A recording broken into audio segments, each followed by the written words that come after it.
National Broadcasting Company and its affiliated stations present The Pacific Story.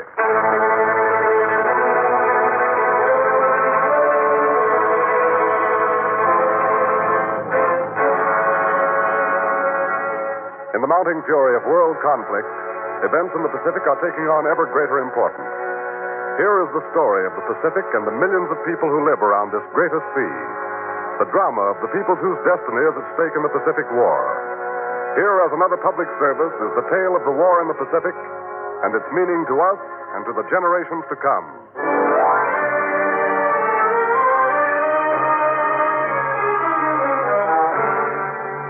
Manchuria, the Japanese Ruhr.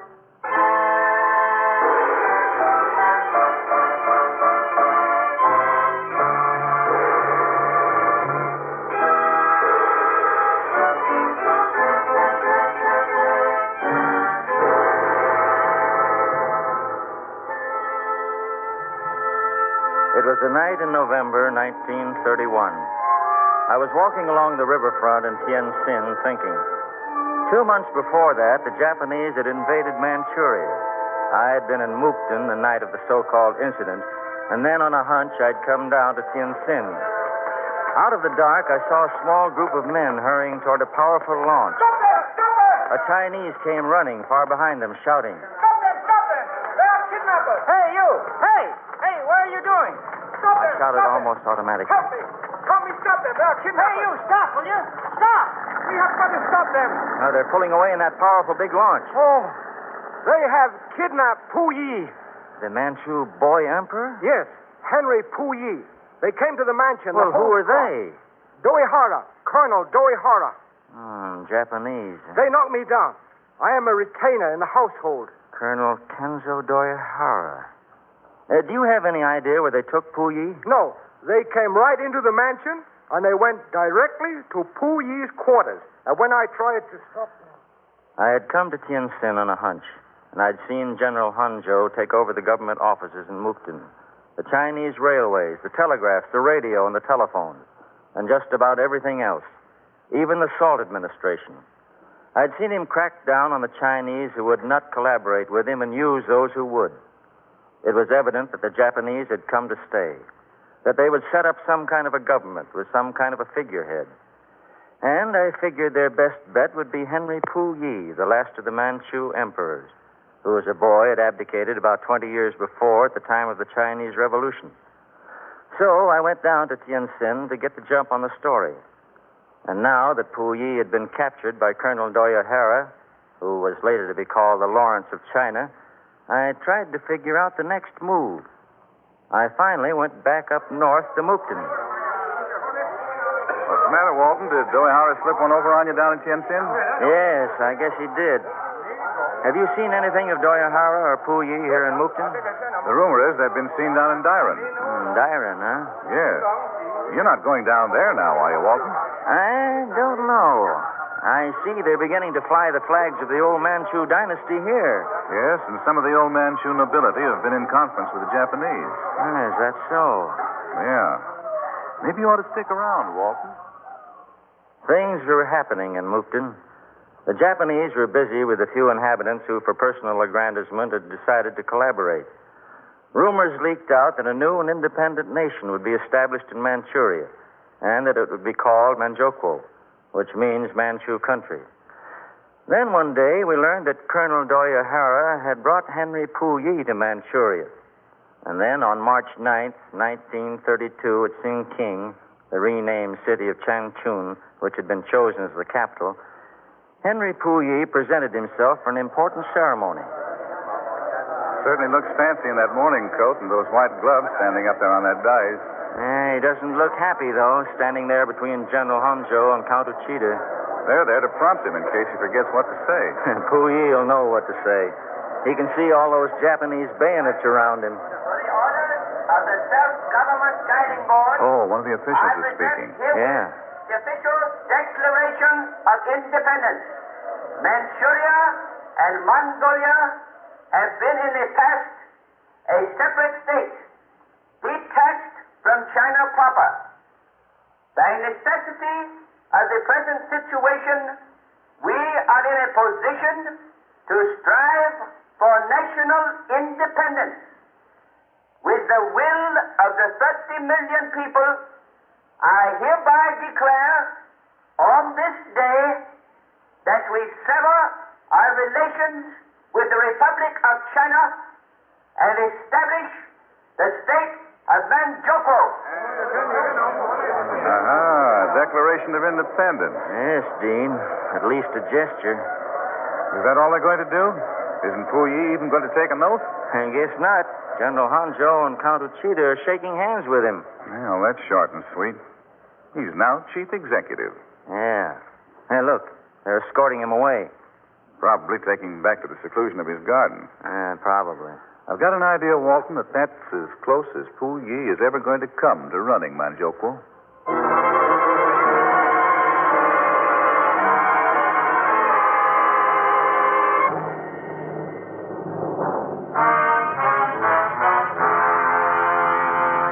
As I watched Puyi being led away to his garden, a puppet to the Japanese, I thought of how far the great Manchu house of Nurhachu had fallen. Once his ancestors, powerful and regal and terrible, had issued orders that all men obeyed with trembling fear. Nurhachu, the Mongol Napoleon, had declared the independence of Manchuria and Inner and Outer Mongolia from China. And though he died before he finished his work, he laid the foundation for the invasion of all China. His people, 100,000 frightful warriors, took the Ming capital at Peking and proclaimed Manchu rule over all the Chinese empire.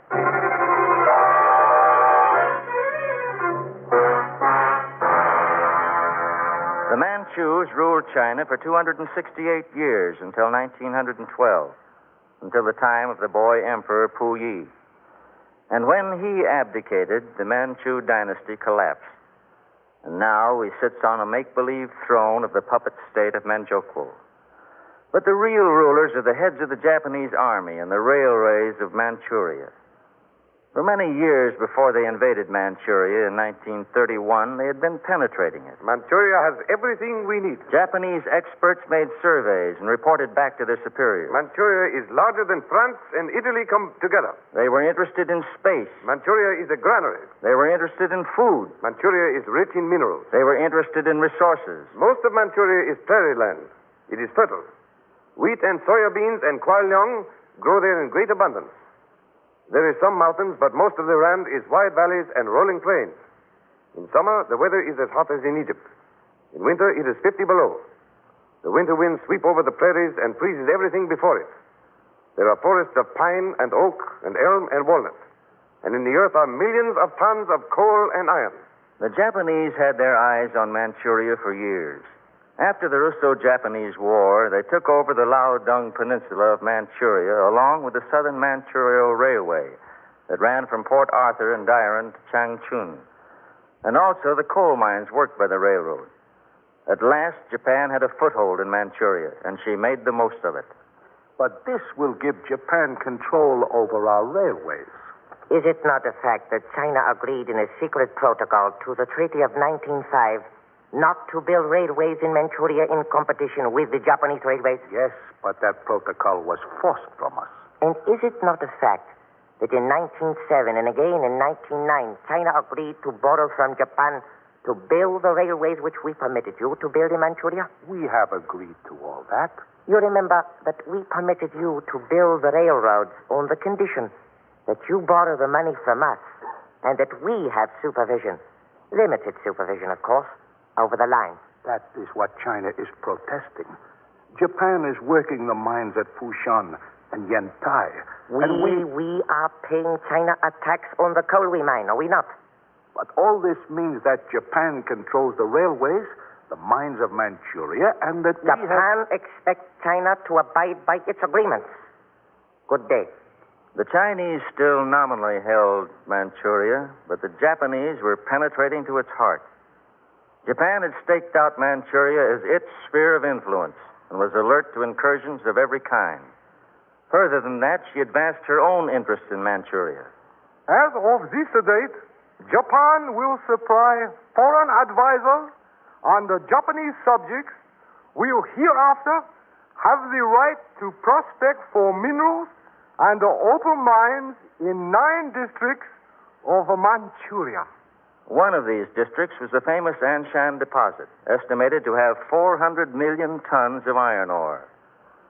They put in the first 2 blast furnaces just after World War I. I went up to have a look at it in the early 20s. The capacity of these blast furnaces is 300 tons of pig iron a day. That isn't enough, Walton. How much is that in a year? About 200,000 tons a year. But the original idea was to turn out 800,000 tons of steel a year. I understood that with the Fushan mine only 75 miles away to supply the coal, that this was an almost ideal setup. Normally, it should have been. But the Depression hit it pretty hard. Instead of putting in 8 blast furnaces, they've got just these 2. And then they put up the town over there for 10,000 people, and that cost a lot more money. Well, as an expert in this sort of thing, would you say that this Anshan development is a success? Not by American standards. We can turn out pig iron for around $25 a ton in the United States. It costs them here $35 a ton. Yes, but it looks as though they're going to continue with it. Oh, they'll do that. They regard it as a necessity. A heavy industry, both for defense and to develop manufacturing. You can be sure that they'll go on expanding it to...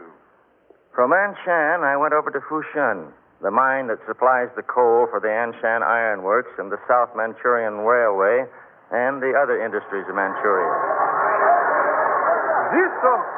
This is the biggest open coal mine in the world, Mr. Walton. Yes, it looks like an enormous saucer. Oh, yes, sir.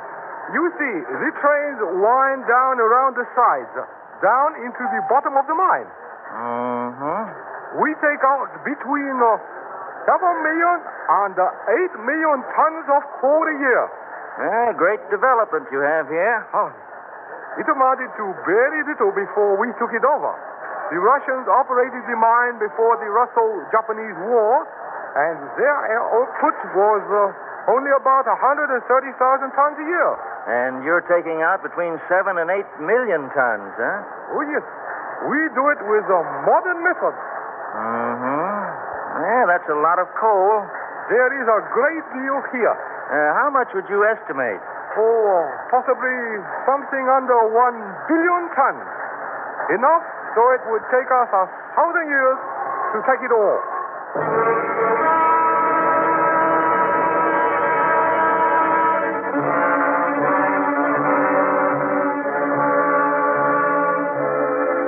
By 1931, at the end of the Mukden incident, there were 600 factories and mills in northern Manchuria, many of them built and operated by the Japanese. This was before the Japanese invaded Manchuria. Of the 600 factories and mills, 150 were engaged in processing soybeans. The soybeans of Manchuria are more valuable than all its minerals and forests, Mr. Walton. I'm beginning to realize that. They tell me that soybeans are more than half of the Manchurian export trade. That is right. This year we have a crop of 225 million bushels. That's a tremendous yield. Our soil is the richest in the world. The Japanese are taking our soybeans to help feed Japan. It's an important food for you Chinese, too, isn't it? Yes, it is. And not only food. It is used for many other things, too. You're reducing it to bean oil here, aren't you? Yes. But it is also used to make buttons and radio panels and salad oil and sugar, provender, vitamins, many things. That's probably one of the reasons Japan is so interested in Manchuria. It is a matter of food and commerce, of dollars and cents. Japan knows, for example, that last year's soybean crop was double the crop of 14 years ago. That would indicate that Manchuria is becoming more and more agricultural. But it is not. Since the Japanese came here, Manchuria has slowly changed from an agricultural state to an industrial state. We are becoming more. You could see Japan's development and exploitation on every hand. The Chinese had put in modern spinning mills. Then the Japanese came in and built bigger ones. The Japanese got their cotton from the United States and their wool from Australia. Yet they foresaw that someday they might be cut off from these sources. We have now introduced American cotton into Manchuria. Too cold in Manchuria? No. We have developed a cotton that grows well in our altitude. We have crossed sheep with excellent wool with our Mongolian sheep, which are hardy but have poor hair. By this program of breeding, we are now growing Mongolian sheep with excellent wool. We are breeding these sheep by the millions. To observers everywhere, it was clear that someday the Japanese would extend their economic control of Manchuria to political control. 2 years after Pu Yi was set up as chief executive, he was enthroned as Emperor Kang Te of Manchukuo. He then selected a Chinese cabinet with a Japanese advisor behind each cabinet member. When the Japanese had done in Korea and Formosa, they did in Manchuria. It is no use, Wang.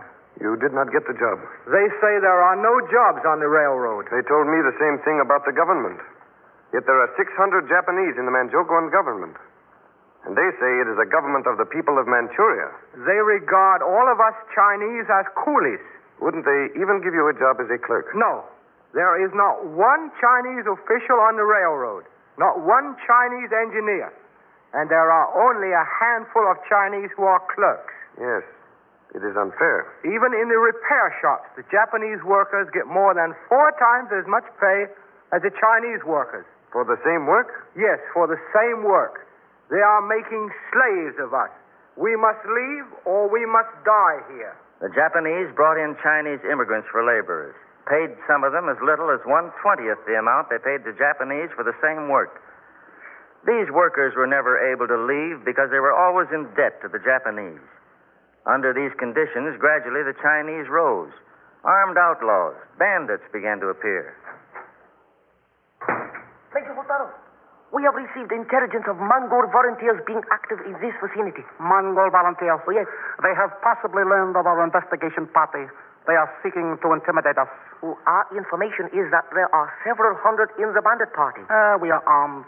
But they outnumber us, sir.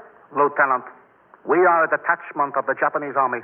The Mongol bandits may strike lone Japanese civilians, but they dare not attack us of the army.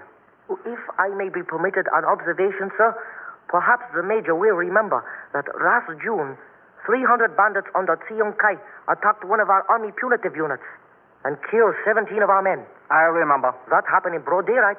Inform all members of our investigation party, except the civilian officials. The presence of bandits will only scare them. Yes, sir. Major Hatolo! Bandits! Bandits! A whole horde of them! Lieutenant, battle position. Yes, sir. Where did these bandits come from so quickly?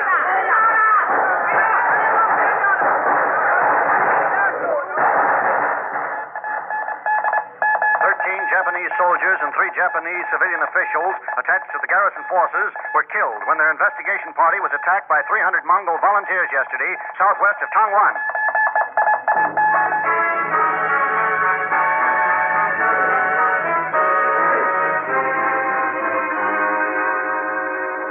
The people of Manchuria were never won to loyalty by the Japanese. The Japanese expanded their control, built better roads, better factories, better railways, put in better agricultural methods. But the great mass of Chinese still stood apart. After all, Manchuria is overwhelmingly Chinese. Our people, our language, our culture, all are Chinese.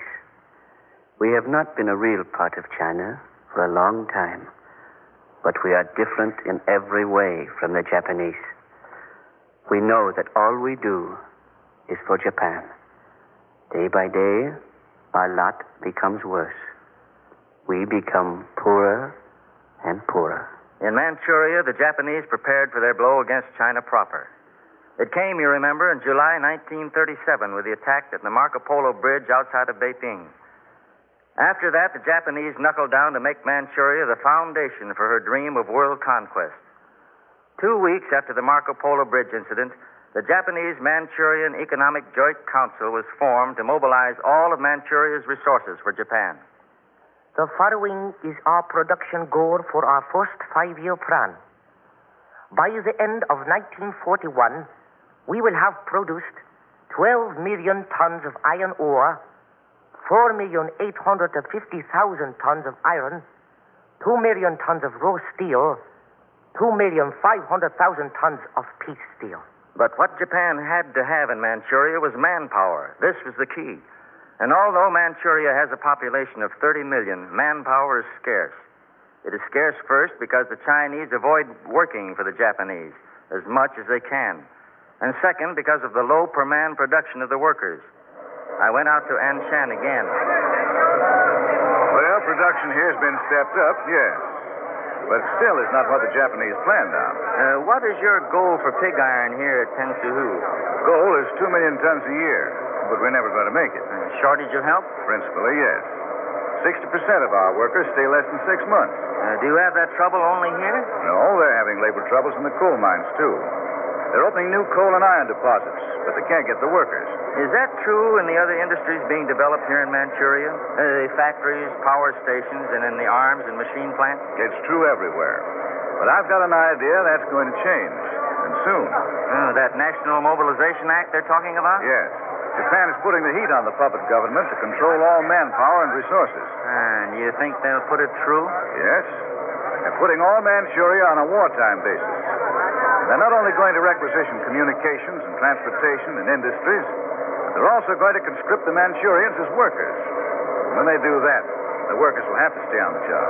What'll that mean to an American engineer like you? I'm not going to wait to find out. I'm going back to the States. That was 1939.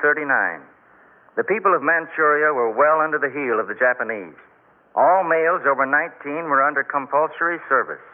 The economy of Manchuria was linked with the economy of Japan. You will close the shutters on the windows while we are passing through this area. Okay. You will keep the shutters closed until I return to open them. Okay. Do you know why that Jap conductor did that? We're going through a military territory, I suppose. Yes. It's what they call the Manchuria National Defense Zone. I've traveled this way many times. And they seem to be guarding it very well. Well, actually, they've converted Manchuria into an arsenal for Japan. And they are arming it to guard the northern frontier of what they call Greater East Asia. Guarding it against Russia? Against anyone, including the United States.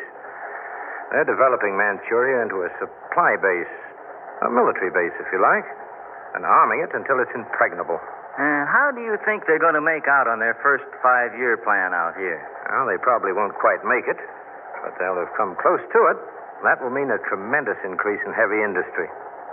When they finish the first 5-year plan, they'll probably start a second one, and that will be the time to look out. The first 5-year plan closed at the end of 1941, just at the time the Japanese struck at Pearl Harbor.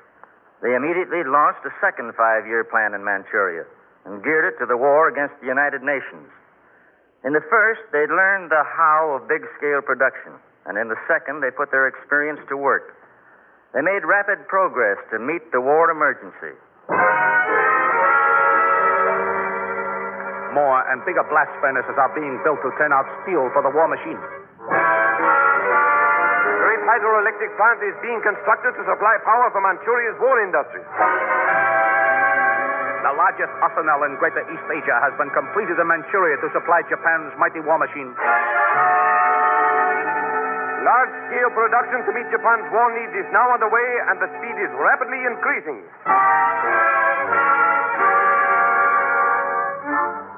All Manchuria sprang into life. New factories went up. An airplane factory, an automobile company, another ironworks. And all these meant that Japan was girding for a stubborn and terrible war on the mainland of Asia.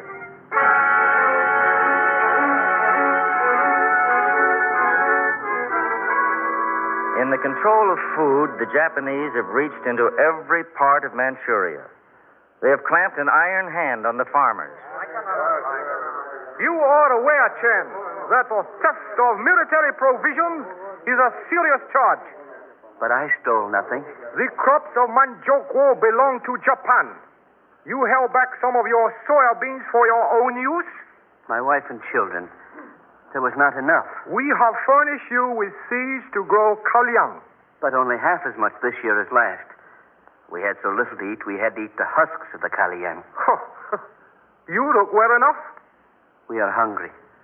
The army has taken our pigs and goats, and our chickens and ducks. And when we could not give money for troops comforting, they took our clothes and quilts and blankets. Do you deny that you held back a portion of your soya beans? No, my children He were... is guilty. Take him away. All right, take him. The food that is taken from the Chinese is commandeered for the Japanese. Across the great plains of Manchuria, it is taken by train down to the seaports on the Yellow Sea. Britain and the United States can never starve out Japan. This cargo of soya beans is going to Japan. With the food of Manchuria, we can feed our entire population without import. Korea and Formosa furnish us rice, in addition to the rice we grow in Japan. The waters of the Pacific supply us with fish, and Jokwo supplies us with grain, and Formosa sends us sugar and fruits. These foods are ample for us.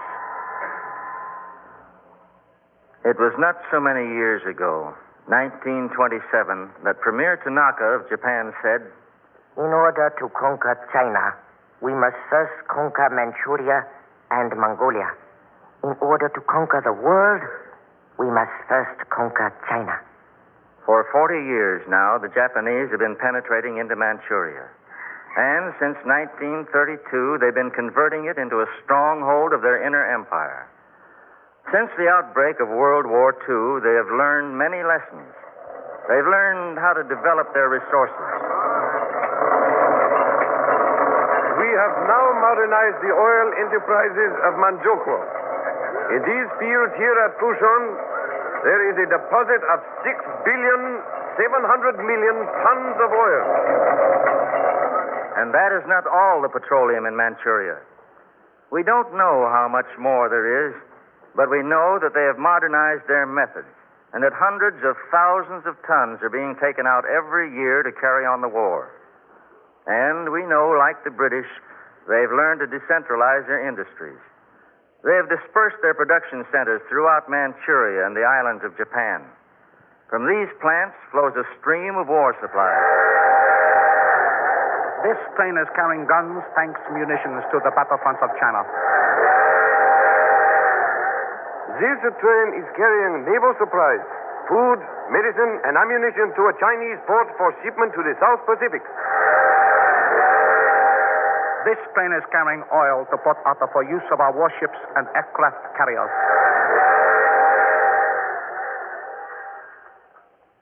Well, Mr. Walton, the industries of Manchuria can be bombed out the same as the industries of Germany. Manchuria is fairly well protected from bombing by the deep penetration of the Japanese in North China just now. Yes, but eventually the United Nations will drive into China and will operate from bases there. That's what Japan is expecting. She's been anticipating this for years. Some experts believe that the Japanese may even withdraw from Japan to the Asiatic mainland and make their stand there. What do you think, Mr. Walton? Well, if the Japanese can hold their coal, iron, and oil deposits and their food supply in Manchuria, they'll be a hard nut to crack.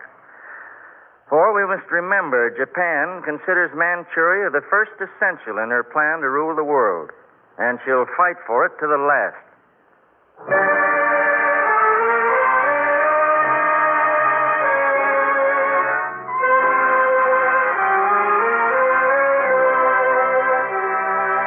You have been listening to The Pacific Story, presented by the National Broadcasting Company and its affiliated independent stations as a public service to clarify events in the Pacific and to make understandable the cross currents of life in the Pacific Basin.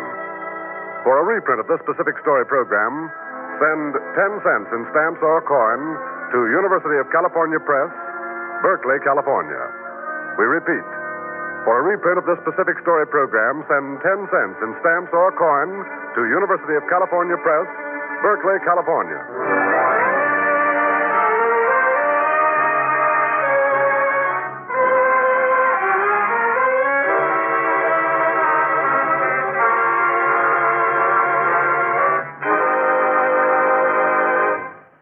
The Pacific Story is written and directed by Arnold Marquis. The original musical score was composed and conducted by Thomas Peluso. Your narrator, Gayne Whitman. This program came to you from Hollywood. This is the National Broadcasting Company.